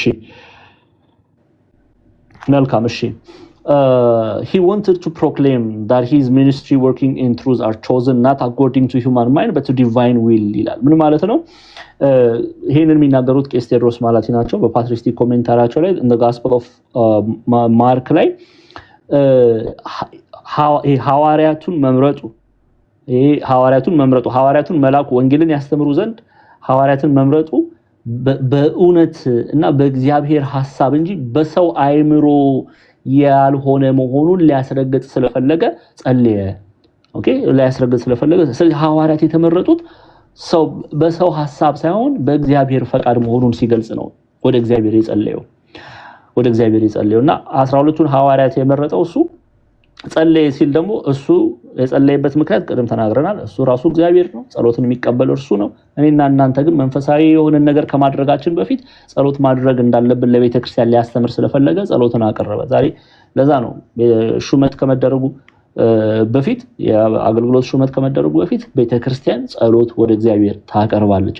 በነገራችን ላይ እንዲያው ዲያቆን ዛማኑኤል ይሄን ነገር በቀደመችው ቤተክርስቲያን ውስጥ ልታሳየን ትችላለህ ወይ ካላችሁ፣ አዎ ተጽፎ እናነባለን። ለምሳሌ ሐዋርያት ሥራ ምዕራፍ 1 በይሁዳ ፋንታ ማቲያስ ሲተካ ሐዋርያት ምንድነው ያደረጉት? ጸሎት ነው ያቀረቡት። በነገራችን ላይ ክርስቶስን መሰሉ የምንለው ከዚህም አኳያ ነው። ትምህርቱን እነሱ ሲሰብኩ ሲያስተምሩ ኖረውት ሆነውት በህይወታቸው ገልጠው ነው እያሳዩን። ለምሳሌ ይሄንን ሐሳብ እንመልከት። ከቁጥር ሐዋርያት ሥራ ምዕራፍ 1 ከቁጥር 14 ጀምሬ ላንብቦ ተመልከቱ። እነዚህ ሁሉ ከሴቶችና ከኢየሱስ እናት ከማርያም ወንድሞቹም ጋር በአንድ ልብ ሆነው ለጸሎት ይተጉ ነበር። በዚያ ወራት ጴጥሮስ 120 በሚያህሉ በሰዎች ማህበር አብረው በነበሩ ወንድሞች መካከል ተነስቶ አለ፣ ወንድሞች ሆይ ኢየሱስን ለያዙት መሪ ስለሆናቸው ስለ ይሁዳ መንፈስ ቅዱስ አስቀድሞ በዳዊት አፍ የተናገረው በመጽሐፍ ቃል ይፈጸም ዘንድ ይገባ ነበር፣ ከኛ ጋር ተቆጥሮ ነበርና ለዚህም አገልግሎት ታድሎ ነበርና። እውነት ነው። እግዚአብሔርን ማገልገል መታደል ነው። ክርስቲያኖች እግዚአብሔርን ማገልገል ሐዋርያዊ አገልግሎት መታደል ነው። ኦኬ፣ ለዚህ ነው ቤተክርስቲያን እንዲያው ከዓለም ልትሰጥ ከምትችለው ማዕረግ በላይ የእግዚአብሔር አገልጋይ ተብሎ መጠራት እጅጉን ይልቃል፣ እጅጉን ይበልጣል የምትለውና ከኛ ጋር ተቆጥሮ ነበር ለዚህ አገልግሎት ታድሎ ነበረ ካለ በኋላ ይህም ሰው በአመፃ ዋጋ መሬት ገዛ፣ በግንባሩም ተደፍቶ ከመካከሉ ተሰነጠቀ፣ አንጀቱ ሙሉ ተዘረገፈ፣ በኢየሩሳሌም ለሚኖሩ ሁሉ ታወቀ። ስለዚህ ያ መሬት በቋንቋቸው አኬልዳማ ተብሎ ተጠራ፣ እርሱም የደም መሬት ማለት ነው። በመዝሙር መጽሐፍ መኖሪያው በምድረ በዳ ትሁን፣ የሚኖርባትም አይኑር፣ ደግሞም ሹመቱን ሌላ ይውሰዳት ተብሎ ተጽፏልና። ስለዚህ ከዮሐንስ ጥምቀት ጀምሮ ከኛ ዘንድ እስካረገበት ቀን ድረስ ጌታ ኢየሱስ በእኛ መካከል በገባበት በወጣበት ዘመን ሁሉ ከኛ ጋር አብረው ከኛ ጋር አብረው ከነበሩ ሰዎች ከእነዚህ ካንዱ ከኛ ጋር የትንሣኤው ምስክር ይሆን ዘንድ ይገባል። አሁን በይሁዳ በኃጢአት ምክንያት ቁጥሩ ከ12ቱ ሐዋርያት ወጥቷል፣ ሞቷል። ሞትን ሞቷል። ይሁዳ እውነተኛ ሞትን ሞቷል። ኦኬ በኃጢአት ምክንያት ስለሞተ ቁጥሩ 12 ከ12ቱ ሐዋርያት 11 ሆነዋል። ስለዚህ በይሁዳ ፋንታ ሊተኩ ነው ማለት ነው ሌላ ሐዋርያ። አሁን ምን እንደሚያደርጉ እንመለከታለን። ኢየሱስም የሚሉት በርሲያን የተባለ ዮሴፍ ማቲያስ ሁለቱን አቆሙ። ሲጸልዩም ብሎ ይጀምራል ቁጥር 25 ላይ ሲጸልዩም የሁሉን ልብ የምታውቅ አንተ ጌታ ሆይ ይሁዳ ወደ ገዛ ራሱ ስፍራ ይሄድ ዘንድ በተዋት በዚህች አገልግሎት ሐዋርያነት ስፍራን እንዲቀበል የመረጥኸው ከነዚህ ከሁለቱ አንዱን ሹመው አሉ ይላል። ከዛ ዕጣ ተጣጣሉ። ዕጣው ለማን ወደቀ? ለማቲያስ ወደቀና ከ11 ሐዋርያት ጋር ተቆጠረ። ስለዚህ ማቲያስን የመረጠው ማን ነው? ጴጥሮስ ነው ወይ? አይደለም። ሐዋርያት ናቸው ወይ? አይደለም። መንፈስ ቅዱስ ነው። ጸሎት ማቅረባቸው የሚናገረው ይሄንን ነው። ጌታችን መድኃኒታችን ኢየሱስ ክርስቶስ ይሄንን በሉቃስ ወንጌል ምዕራፍ 6 ላይ ሐዋርያትን አስተምሯል። እሱ ጸልዮ ነው የመረጣቸው። ጸልዮ መምረጡ እሱ ምንድነው? አንደኛ ጸሎት ማድረግ እንደሚገባን መንፈሳዊ አገልግሎትን ገንዘብ ከማድረጋችን በፊት በማንኛውም ህይወት ውስጥ ጸሎትን ገንዘብ ማድረግ እንደሚገባን፣ ሁለተኛ ደግሞ የተመረጡት ሐዋርያት በሰው ፈቃድ ሳይሆን በእግዚአብሔር መለኮታዊ ፈቃድ መመረጣቸውን ለመግለጽ ጸለየ ተብሎ ተጽፏል። እና ይሄንን ነጥቦች ገንዘብ ልናደርግ ያስፈልጋል። ኦኬ እሺ አይ ቲንክ ቶሎ ልበል። እዛው ላይ ወደ ማርቆስ ምዕራፍ 3 ቁጥር 13 ላይ ወደ ተራራም ወጣ፣ ራሱም የወደዳቸውን ወደ እርሱ ጠራ፣ ወደ እርሱም ሄዱ፣ ለእርሱም እንዲኖሩ ለመስበክ ከእርሱም ጋር እንዲኖሩና ለመስበክ እንዲልካቸው ድዌዎችንም ሊፈውስ አጋንንትንም ሊያወጣ ስልጣን ይሆንላቸው ዘንድ 12 አደረገ ይላል። እና አሁን በወንጌል ይሄንን ታሪክ በተለይ በሲናፕቲክ ጋስፖል በምንላቸው ማቴዎስ፣ ማርቆስ፣ ሉቃስ ላይ በግልጽ ተገልጦ እናያለን። እነሱን ገጸ ንባባቸውን እንመለከትና እንቀጥላለን ማለት ነው። ሌላው ማቴዎስ ወንጌል ላይ ማቴዎስ 10 ላይ ይሄንን ሐሳብ ስማቸውን ዘርዝሮ ማቴዎስ ያስቀምጥልናል። ማቴዎስ 10 ላይ ስትመለከቱ 12 ደቀ መዛሙርቱን ወደ እርሱ ጠርቶ ስለምን 12 አደረገ? ምሳሌው 12 የመሆናቸው መጠን በ12ቱ ነገደ እስራኤል ምሳሌ ነው 12ቱን ሐዋርያት የመረጠው። ኦኬ ኢትዮጵያ ሊቃውንት 12 የመሆናቸው ሚስጥር በ12ቱ ነገደ እስራኤል ምሳሌ ብለው ያስቀምጣሉ። እዛው ላይ እንቀጥልና 12ም ደቀ መዛሙርቱ ወደ እርሱ ጠርቶ እንዲያወጧቸው በርኩሳን መናፍስት ላይ ደዌንና ሕማምን ሁሉ እንዲፈውሱ ስልጣንን ሰጣቸው ይላል። አሁን ተመልከቱ፣ ማቴዎስ ስልጣንን ሰጣቸው ይላል። ስልጣን ይሄንን በማርቆስ ላይ መለስ ብለን የምናየው ይሆናል በኋላ ላይ። ስልጣን ሰጪ እሱ እንደሆነ ሲገልጽ ነው። ሐዋርያት ተሰጣቸው፣ ምንጩ ግን ማን ነው? እግዚአብሔር አምላክ ነው። ኦኬ እሱ ጌታ መሆኑን እየገለጸ ነው። የጌቶች ጌታ ባለስልጣን መሆኑን እየገለጸ ነው። ያ ማልክት አምላክ መሆኑን እየገለጸ ነው። ለዚህ እኮ ነው በዮሐንስ ራእይ ላይ ባለፈው ቲንክ አይተናል ብዬ ገምታለሁ። በትናንትና በነበረን መርሃ ግብር ላይ ራእይ ዮሐንስ ምዕራፍ 19 ላይ የጌቶች ጌታ ያ ማልክት አምላክ ስሙ ይላል። የክርስቶስን ስም ሲናገር ያ ማልክት የ16 ላይ ስትመጡ በልብሱም በጭኑም የተጻፈበት ብሎ የነገስታት ንጉስና የጌቶች ጌታ የሚል ስም አለው። እሱ ባለስልጣን እንደሆነ፣ እርሱን የሚተካከል እንደሌለ፣ ስልጣን የሚሰጥ እርሱ እንደሆነ፣ ጸጋን የሚሰጥ እርሱ እንደሆነ፣ እሱ አምላክ እንደሆነ የምንረዳበት ክፍል ነው። ስለዚህ 12 አማልክት ቅዱሳን በተሰጣቸው ስጦታ በተሰጣቸው ጸጋ ታምራት ቢያደርጉ የታምራቱ ባለቤት ስላለች ቤተክርስቲያን የታምራቱ ባለቤት እግዚአብሔር ነው፣ ኢየሱስ ክርስቶስ ነው። የትኛውም ጻድቅ፣ የትኛውም ሰማዕት፣ የትኛውም ቅዱስ ፈውስን ቢያደርግ ፈውሱ ባለቤት ግን ማን ነው? እግዚአብሔር ነው። ከእግዚአብሔር ተለይተው ይሄንን ያደርጋሉ ብላ ቤተክርስቲያን አታስተምርም። ሲጀምር ከእግዚአብሔር ተለይተው ሐዋርያት ቅዱስ ተብለው ሊጠሩ አይችሉም። ሐዋርያት ተብለው ሊጠሩ አይችሉም። ሰማዕታት ተብለው ሊጠሩ አይችሉም።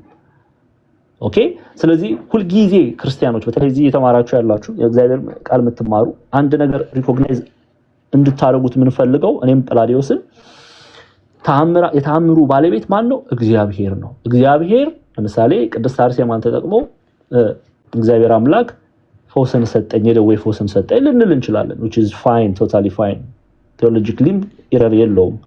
በቅዱሳን ላይ እግዚአብሔር ድንቅን ያደርጋልና። ግን የተአምሩ ባለቤት እንዳይረሳ እዚህ ላይ ጥንቃቄ ልናደርግ ያስፈልጋል።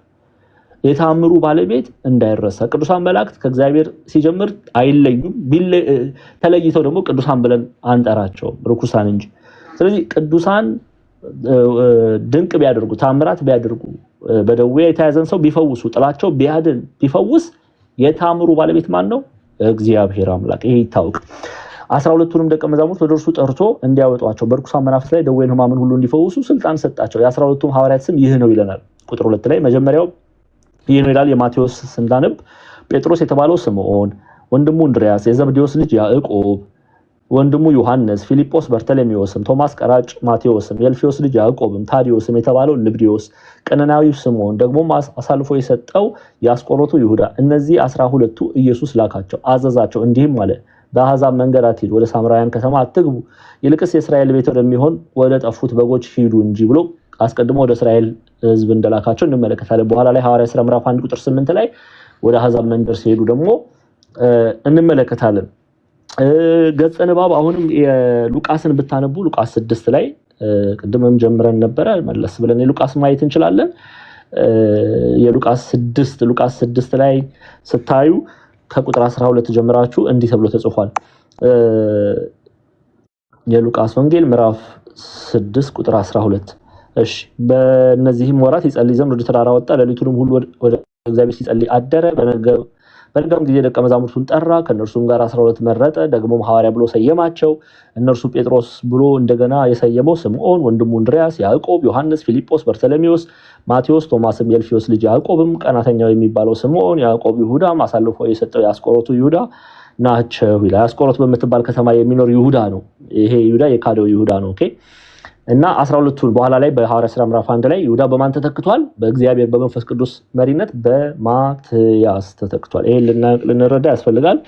የማቴዎስ ገጸ ንባብ፣ ሉቃስ ገጸ ንባብ፣ ማርቆስ ገጸ ንባብ ላይም እናገኘዋለን። ማርቆስ ደግሞ ምዕራፍ 3 ከቁጥር 13 ጀምራችሁ ስታነቡ ወደ ተራራም ወጣ፣ ራሱም የወደዳቸውን ወደ እርሱ ጠራ፣ ወደ እርሱም ሄዱ፣ ከእርሱም ጋር እንዲኖሩ ለመስበክ እንዲልካቸው ድውዮችን ሊፈውሱ አጋንንትን ሊያወጡ ስልጣን ይሆንላቸው ዘንድ 12 አደረገ ይለናል። ኦኬ 12። ስለዚህ አሁን በደንብ እየተረዳችሁ ነው ብዬ እገምታለሁ። በተለይ የወንጌል መግቢያ የማርቆስ ወንጌል መግቢያን የወንጌል መግቢያን ስንማር አይተናል። ሲናፕቲክ ጋስፐል ወይም አብሮ የሚነበብ አብሮ የሚታይ የተባሉበት ማቴዎስ፣ ማርቆስ፣ ሉቃስ አብሮ የሚነበቡ አብሮ የሚታዩ የተባሉበት ምክንያት አንድ አይነት ታሪክ በውስጣቸው እናነባለን እና ለዛ ነው ይሄንን በተለይ ባለፈው ማርቆስ 2ን ስናይ ሉቃስን ማቴዎስን እያነበብን እየሄድ ነው ማለት ነው። አንድ ላይ የሚነበቡ መሆናቸውን እንድንመለከት ነው። እሺ ሐዋርያ ማለት ነው የሚለውን ሐሳብ እዛው ላይ ማርቆስ ላይ ስትመጡ ማርቆስ 3 ቁጥር 16 ስምዖን ጴጥሮስ እያለ ከመዘርዘሩ በፊት ነገዳቸውንም ከማየታችን በፊት ሐዋርያ ማለት ምን ማለት ነው የሚለውን እንመለከታለን። እንግዲህ ሐዋርያ አገልግሎቱ ምንድነው? ሐዋርያ የሚባለው ማን ነው የሚሾመው? እነዚህ ነጥቦች እንመለከት። አንደኛ ሐዋርያት ማለት ቃል በቃል ስንተረጉሞ ሂያጅ ማለት ነው፣ ተጓዥ ማለት ነው። ሂያጅ ብለው ያስቀምጡታል ኢትዮጵያ ሊቃውንት። ሐዋርያ የሚለው ቃል የወጣው ሐረ ሄደ ከሚለው ግስ ስለሆነ ብለው አያይዘው ይናገራሉ። ይሄ ከመጽሐፍ ቅዱስ መዝገበ ቃላት ፍቺው ጋር እንኳን ተመሳሳይ ነው ሐሳቡ እና ሐዋርያ ማለት ሂያጅ ብለው ይናገራሉ። ስለምን ይሄንን አሉ ቢሉ ከአንድ ቦታ ወደ አንድ ቦታ እየሄደ የእግዚአብሔርን ቃል የሚያስተምር ሐዋርያ ተብሎ ይጠራል። ከአንድ ቦታ ወደ አንድ ቦታ እየሄደ አሁን ለምሳሌ ሐዋርያው ቅዱስ ጳውሎስ ስንመለከት ከ12ቱ ሐዋርያት መካከል አይመደብም።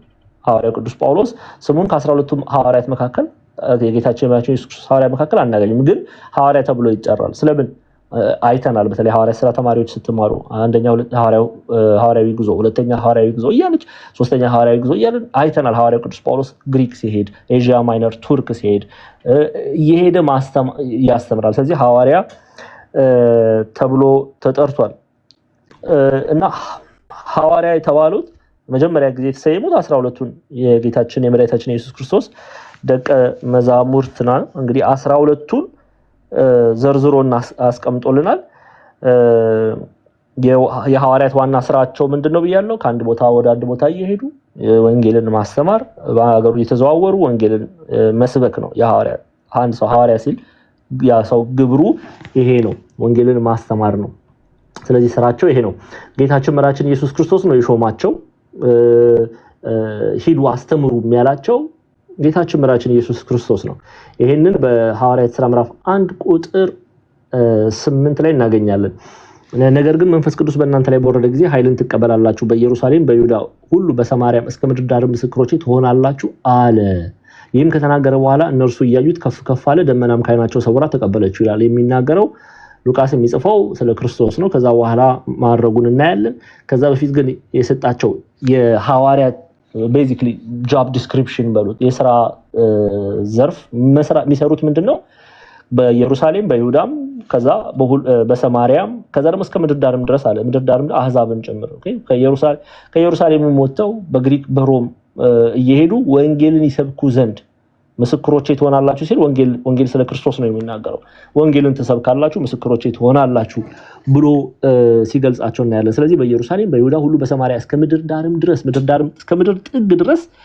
ምስክሮቼ ትሆናላችሁ ይሄን ደግሞ በሐዋርያው ቅዱስ ጳውሎስ ሕይወት ውስጥ አይተናል በሐዋርያው ቅዱስ ጳውሎስ ሕይወት ውስጥ አይተናል ሐዋርያት ቅዱስ ጴጥሮስንም አይተናል ሮም በመርከብ ሐዋርያ ሥራ ምዕራፍ 27 28 ስትመልኩ በመርከብ ሄዶ ወንጌል እየሰበከ እስከ ሮም ገብተው በዛ ሰማዕትነትን በሚቀበሉበት ዘመን እነ ሮማውያን ሂስቶሪያን እነ ታሲተስ የሚባሉ ክርስቲያኖች ላይ ምን ያህል ግፍ ይደርስ እንደነበረ ምን ያህል አሰቃቂ በደል ይደርስባቸው እንደነበረ በተለይ ኔሮ በሚባለው ክፉ ገዢ ጽፎልን አልፏል ክርስቲያኖች እየተገደሉ እየተቃጠሉ ፀሐይ በሮም ምድር ውስጥ ስትጠልቅ ጨለማ ሲመጣ በክርስቲያኖች ስጋቸውን እንደ ጧፍ አድርጎ ይጠቀሙባቸው ነበርና እስከ ሮም ድረስ በመሄድ ሐዋርያት ጳውሎስ ጴጥሮስ በነገስታት ፊት ወንጌልን በመመስከር በቄሳር ፊት ወንጌልን በመመስከር ይሄንን ኃላፊነታቸውን ተወጥተዋል ለዚህ ነው ሐዋርያው ቅዱስ ጳውሎስ በሮሜ መልእክቱ ምዕራፍ 1 ቁጥር 1 ላይ ሐዋርያ ሊሆን የተጠራ የኢየሱስ ክርስቶስ ባሪያ ጳውሎስ በነቢያቱ አፍ በቅዱሳን መጻሕፍት አስቀድሞ ተስፋ ለሰጠው ለእግዚአብሔር ወንጌል ተለየ የሚለው ኦኬ ለእግዚአብሔር ወንጌል ተለየ ብሎ ያስቀምጥልናል እሺ አሁን ቶሎ ብለን ወደ ስም ዝርዝር እንሂድ ቁጥር 16 እንግዲህ እነዚህ አይተናቸዋል አሁን ስምዖን ጴጥሮስ ኬፋ ዮሐንስ 17 የቅዱስ ዮሐንስ ስሞችን ያዕቆብ ወይ ታላቁ ያዕቆብ የተባለ የሚጠራው እንድሪያስ የጴጥሮስ ወንድም ፊሊጶስ ሐዋርያ ቶማስ ዲዲሞስ በርተሎሜዎስ ኢትዮጵያ ሊቃውንት በርተሎሜዎስን አንዳንድ ኢትዮጵያ ሊቃውንት ናትናኤል ነው የሚሉ አሉ ብሎ ያስቀምጣሉ ማቴዎስ ቀራጩ ሌዊ ተብሎ የተጠርቶ ያዕቆብ ታናሹ ያዕቆብ ወልደ አልፌዎስ ስምዖን ቀናተኛው ናትናኤል ተብሎ ይጠራል ይሁዳ ታዲዮስ ልብዲዮስ የሚባለው ማቲያስ ባስቆሮቱ ይሁዳ የተተካው ሐዋርያ ሥራ ምዕራፍ 1 26 ላይ ያለው ነው ግን እዚህ ላይ ይሁዳን ነው የሚያስቀምጥልን እናያቸዋለን ስም ዝርዝራቸውን ቁጥር 16 ጀምራችሁ ስትመለከቱ ስምዖን ጴጥሮስ ብሎ ሰየመው የዘብዴዎስ ልጅ ያዕቆብ የያዕቆብ ወንድም ዮሐንስ ቦአኔርጌስ ብሎ ሰየማቸው ምን ማለት ነው የሚለውን እናያለን የነጎድጓድ ልጆች ማለት ነው የነጎድጓድ ስለምን ተባሉ የሚለውን ሐሳብም በትርጓሜ እናያለን 18ኛ ላይ እንድሪያስ ፊሊጶስ በርተሎሜዎስ ማቴዎስ ቶማስም የልፊዮስ ልጅ ያዕቆብም ታዲዮስም ቀነናዊው ስምዖንም አሳልፎ የሰጠው ያስቆሮቱን ይሁዳን መረጠ ከዛ በኋላ ወደ ቤቱ መጡ እንጀራም መብላት እንኳን እስኪሰማ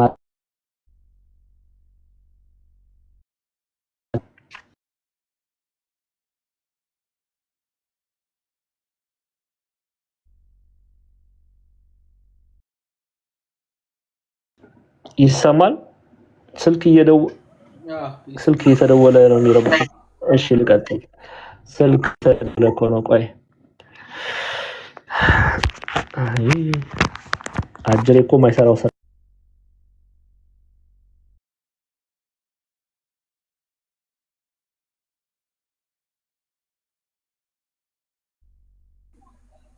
ማቲን ካውንም ተቋርጦ ኮፒ ሊንክ ያደርጋችሁ ጋይስ እና ሪፖስት አድርጉት ነው ያው ስትመጣ ነገረኝ ያው ተመልሻለሁ ይሰማል ይሰማል እሺ ቶሎ ልበል እሺ ከዛ ወደ ቤቱም መጡ እንጀራ መብላት እንኳን እስኪሰናቸው ድረስ ገና ብዙ ሰዎች ተሰበሰቡ ይላል እንግዲህ የጌታችን የመድኃኒታችን ኢየሱስ ክርስቶስ ዝናው በቅፍርናሆም ብቻ ሳይሆን በዙሪያ ባሉ ከተሞች እየተሰማ ዝናው የበዛ መምጣቱን እንመለከታለን። በዚህም ክፍል ላይ ማርቆስ ምዕራፍ 3 ላይ እንደምናየው መጨረሻ ላይ ጌታችን መድኃኒታችን ኢየሱስ ክርስቶስ በገባበት ከተማ ማርቆስ 2 ላይ ታችኋል። ማርቆስ 1 2 ቅፍርናሆም ዝናው ምን ያህል ገኖ እንደወጣ ሰው ግን ይመለከት የነበረው ተአምራቱ ድንቅ ማድረጉን አይተው ተአምራት ይደረግላቸው ዘንድ ፈውስ ያገኙ ዘንድ ይመጡ ነበር። የእግዚአብሔር ዋና ዓላማ ግን ከተአምራቱ በላይ እሱ የፈለገው የእግዚአብሔርን ወንጌል ሰምተው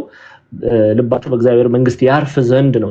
እሱ ነው ዓላማው የነበረውና አሁንም በማርቆስ ወንጌል ምዕራፍ 3 ላይ ስትመለከቱ በዚህ ክፍል ላይ ዝናው እየበዛ በመጣ ጊዜ ሰዎች እንጀራ መብላትስ እንኳን የሚለው ሐሳብ ምን ያህል በሰዎች ዘንድ የክርስቶስ ስም መነሳቱን ነው ሰዎች መስማቱን ወደሱ መተው ፈውስን ገንዘብ ማድረግ መሻታቸውን ይገልጻል። ስለዚህ ወደ ቤትም መጡ እንጀራ መብላትስ እንኳን እስኪሳናቸው ድረስ እንደገና ብዙ ሰዎች ተሰበሰቡ ይላል። ወደ ኋላ ግን ልመለስና 12ቱን ሐዋርያት አንድ ጊዜ ደግመን አንዳንዶቹን አይተናል። ኦሬዲ ማርቆስ 1ን 2ን መግቢያውን ስናጠና ከስም ትርጓሜያቸው ጭምር አይተናል። ስለዚህ ነገዳቸውን እንመለከታለን። እንግዲህ 12 መረጠ። 12 የመረጠበት ምክንያት ሐዋርያት 12 ናቸው። 12 የተመረጡበት ምክንያት በ12ቱ ነገደ እስራኤል ምሳሌ ነው። ኦኬ በ12ቱ ነገደ እስራኤል ምሳሌ ስለተመረጡ 12 ኦኬ ይሄንን እንግዲህ ማቴዎስ 19 አንዴ ልክፈትና ማቴዎስና ራእይንም እናያለን እዚሁ ጋር በዚህ ጉዳይ በ12ቱ ነገደ እስራኤል ብቻ ደግሞ አይደለም በኢየሩሳሌም ሰማያዊቷ ቅጥር በ12ቱ መሰረቶች ብለው ደግሞ የሚያስቀምጡም ሊቃውንት አሉ። ሁለቱንም ራእይ ዮሐንስ ራእይን ስትከፍቱ ዮሐንስ ራእይ ምዕራፍ 21 ላይ መጨረሻ ራእይ ዮሐንስ ስንት ምዕራፍ ነው ያለው? 22 ምዕራፍ ነው ያለው። 21 ላይ ስትመጡ የምናገኘው አንድ ሚስጥር አለ። ከቁጥር 14 ላይ ለከተማይቱም ሰማያዊቷ ኢየሩሳሌም ለከተማይቱም ቅጥር 12 መሰረቶች ነበሯት ይላል። አያችሁ 12 መሰረቶች ነበሩ። በእነርሱም ውስጥ የ12ቱ የበጉ ሐዋርያት ስሞች ተጽፈው ነበር ይላል።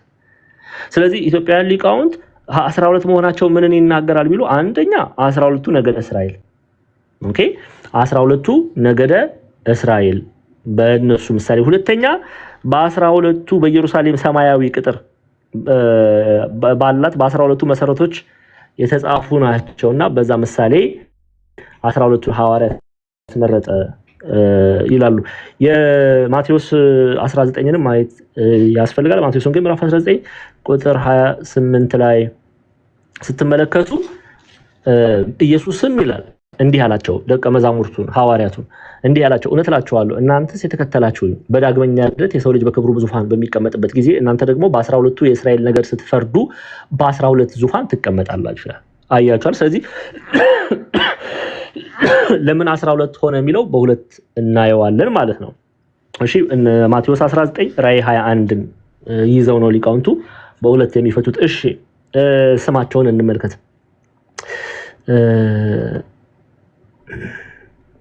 እሺ የዘብዴዎስ ልጅ ያዕቆብ የያዕቆብንም ወንድም ዮሐንስ ቦአኔርጌስ ብሎ ሰየማቸው። የነጎድጓድ ልጆች ማለት ነው። ቅዱስ ዮሐንስ እንግዲህ ያው በባለፈው ተምረናል። በማቴዎስ ወንጌል ምዕራፍ 4 ላይ እንዴት አድርጎ በፍቅር እንደጠራቸው አይተናል። ግን ጀስት አሁን ሰዓት ለመጠበቅ ስማቸውን ብቻ እና ነገዳቸውን ተመልክተን እንጨርሳለን። የዘብዴዎስ ወልደ ዘብዴዎስ ያዕቆብና ያዕቆብ ከ12ቱ ሐዋርያት መካከል ቀዳሚ ሰማዕት ነው። ሐዋርያት ሥራ ምዕራፍ 12 ላይ ታሪኩን ተጽፎ እናነባለን። ኢትዮጵያውያን ሊቃውንት ይሄ በኢትዮጵያውያን ሊቃውንት ዘንድ ነው የሚነገረው። እናቱ ማርያም ባፍሊያ ትባላለች። የዘብዴዎስ ልጅ ያዕቆብ እና የያዕቆብ ወንድም ዮሐንስ እናታቸው ማርያም ባፍሊያ ትባላለች ብለው ሊቃውንቱ ያስቀምጣሉ። እንግዲህ ቅዱስ ዮሐንስ በቤተክርስቲያናችን 17 ስሞች እንዳሉት በአንዳንድ ሊቃውንት ዘንድ ይነገራል። ያዕቆብም ቅዱስ ያዕቆብ ወልደ ዘብዴዎስ ተብሎ ይጠራል። ቅዱስ ዮሐንስ ወልደ ዘብዴዎስ ብላ ትጠራዋለች። ምን ማለት ነው? የዘብዴዎስ ልጅ ማለት ነው። ኦኬ የዘብዴዎስ ልጅ ይሄ ወንጌል ላይ እንደምናየው። ከዛ ደግሞ ያው ዋናው እያንዳንዱን አይተናል። ወደ ኋላ መመለስ አያስፈልግም። ቦአኔርጌስ የሚለውን ነገር ቦአኔርጌስ የሚለው ስም ምንድነው የሚለውን እናያለን። ቅዱስ ዮሐንስ ወልደ ነጎድጓድ ቦአኔርጌስ መባሉ ምንድነው ቢሉ ይላሉ ተቆጪ ኃይለኛ አስደንጋጭ ማለት ነው ብለው ይተረጉሙታል የአባቶቻችን። እንግዲህ የዘብዴዎስ ልጅ ያዕቆብ ወንድም ዮሐንስ ቦአኔርጌስ ብለው ወይም የነጎድጓድ ልጅ ማርቆስ 3:17 ላይ እንዳለን ተገልጧል። ስለምን ይሄንን በዚህ መልኩ ተገለጠ ቢሉ አንደኛ ጌታችን ኢየሱስ ክርስቶስን ሰዎች ስላልተቀበሉ በተለይ የሰማርያን ሰዎች ያነሳሉ ኢትዮጵያ ሊቃውንት። የሰማርያ ሰዎች ጌታችን ኢየሱስ ክርስቶስን ስላልተቀበሉ በመቆጣታቸው ምክንያት ውሉደ ነጎድጓድ ወይም የቁጣ ልጆች ተብለዋል ይላል ያዕቆብና ዮሐንስን። መቼም አሁን ያዕቆብና ዮሐንስን እኛ መቼም የሚቆጣ አገልጋይ አንወድም አይደል? የሚገስጽ አገልጋይ አንወድም። ግን ያው ያዕቆብና ዮሐንስ ቦአኔርጌስ ተብለዋል የነጎድጓድ ልጅ። ምክንያቱም ሰዎች የእግዚአብሔርን ቃል ባለመቀበላቸው ምክንያት ሲገስጹ ያንን መሰረት አድርጎ ጌታችን ቦአኔርጌስ እንዳላቸው ይሰይማሉ። እሺ የነጎድጓድ ልጆች ማለት ነው የሚለው ሐሳብ ከዚህ ጋር ነው የሚፈታው። ከዛ እንድሪያስ፣ ፊልጶስ፣ በርተሎሜዎስ፣ ማቴዎስ፣ ቶማስ፣ እልፊዮስ ልጅ ያዕቆብ፣ ታዲዮስ፣ ቀነናዊ ስምዖን፣ አሳልፎ የሰጠው የአስቆሮቱ ይሁዳን እናያለን። እንግዲህ ጴጥሮስ፣ ኬፋ፣ ስምዖን የተባለው ነው ነገዱ ሮቤል ነው። ኦኬ ነገዳቸውን እንያዝና ከዛ እንቋጫለን ሰዓታችን የጨረስን ስለሆነ። እሺ ጴጥሮስ፣ ኬፋ፣ ስምዖን ነገደ ሮቤል፣ ዮሐንስ ደግሞ ወልደ ነጎድጓድ የነጎድጓድ ልጅ ኦኬ የዘብዴዎስ ልጅ እናቱ ማርያም ቧፍ ላይ ይላሉ አባቶቻችን። ነገዱ ይሁዳ ነው። ኦኬ ያዕቆብን ታላቁ ያዕቆብ እየተባለ ይጠራል። እሱም ነገዱ ይሁዳ ነው። እንድሪያስ የጴጥሮስ ወንድም እሱ ሮቤል ነው። ነገዱ የሮቤል ነገድ ነው። ፊልጶስ ሐዋርያ እሱ ዛብሎን ነው። ኦኬ የዛብሎን ነው። ቶማስ ዲዲሞስ እሱ ደግሞ አሴር ነው። ቶማስ ዲዲሞስ አሴር። በርተሎሜዎስ አንዳንድ ሊቃውንት ኢትዮጵያ ሊቃውንት ሆነም በውጭው ዓለምም ያሉት ምናልባት ናትናኤል ነው የሚሉ አሉ ብለው ያስቀምጡታል። እሱ ደግሞ ንፍታሌም ነው ነገዱ የንፍታሌም ነው። ማቴዎስ በማቴዎስ ሰፊ ወስደን በባለፈው ተምረናል። ቀራጩ ሌዊ እሱ ደግሞ ይሳኮር ነገዱ ከይሳኮር ነው። ያዕቆብ ታናሹ ያዕቆብ ተብሎ ይጠራል። ወልደ እልፊዮስም ብለው ይጠሩታል። እሱ ደግሞ ጋድ ነው የጋድ ነገድ። ስምዖን ቀናተኛው ናትናኤል እሱ ደግሞ ብንያም ነገዱ ከብንያም ነው። ይሁዳ ታዲዮስ ወይም ልብዲዮስ የተባለው እሱ ደግሞ ነገዱ ዮሴፍ ነው። አሁን ከዚህ ነገድ አንድ ነገር ይወጣል። ማነው እሱ? ይሁዳ ያስቆሮቱ ይሁዳ ነው። እሱ ከ12ቱ ሐዋርያት መካከል በኋላ ላይ አይቆጠርም። ምክንያቱም በሱ ፋንታ ማን ተተክቷል? ማቲያስ ተተክቷልና ማቲያስን እናያለን። ማቲያስ ሐዋርያት ሥራ ምዕራፍ 1 ቁጥር 26 ጀምራችሁ ተመልከቱ። እሱ ማቲያስ ደግሞ ይላሉ በቤተክርስቲያናችን አስተምሮ ነገደ ዳን የዳን ነገድ ብለው ያስቀምጡታልና 12ቱም ሐዋርያት አይሁዳውያን ዕብራውያን ናቸው። ይሄንን ልናውቅ ያስፈልጋል። ሐዋርያ ተብለው ተጠርቷል። ብዙ መጽሐፍ ቅዱስ ማስረጃ ማየት እንችላለን። ጌታችን መድኃኒታችን የላካቸው ማን ነው? ጌታችን መድኃኒታችን ኢየሱስ ክርስቶስ ነው። ስለዚህ እነዚህ ነጥቦች ለዛሬ እንያዝና በሚቀጥለው ሳምንት ደግሞ ሐሙስ ዕለት ከመቀጠላችን በፊት ቁጥር 20 ጀምሮ ያለው ነው ሐሙስ የምንቀጥለው። ከመቀጠላችን በፊት እያንዳንዱ ለምሳሌ ጴጥሮስ፣ ዮሐንስ፣ ያዕቆብ፣ እንድሪያስ፣ ፊልጶስ፣ ቶማስ፣ በርተሎሜዎስ፣ ማቴዎስ፣ ያዕቆብ፣ ስምዖን፣ ይሁዳ፣ ማቲያስ እያንዳንዱ ስማቸው ደግሞ ከስማቸው ጋር ተያይዞ የሚነገር ሚስጥር አለ። ትርጉሙን የስማቸውን ትርጉም ይዘን እግዚአብሔር አምላክ በስማቸው ውስጥ ሊሰብክ ሊያስተምር ሊገልጽ የወደደ ምንድነው የሚለውን ሐሳብ እምናይ ይሆናል። ስማቸውን የአንዳንዶቹን ሐዋርያት ስም ቀይሯል። ጌታችን መድኃኒታችን ኢየሱስ ክርስቶስ የአንዳንዶቹን የሐዋርያትን ስም ለምሳሌ ጴጥሮስን ስትመለከቱ ስም ቀይሯል። ስም የመቀየሩ ሚስጥር ምን ነው የሚናገረው የሚለውን እናይና እንጨርሳለን። ይሄንን የቅዱስ ዮሐንስ አፈወርቅን አንስተን እንመለከታለን።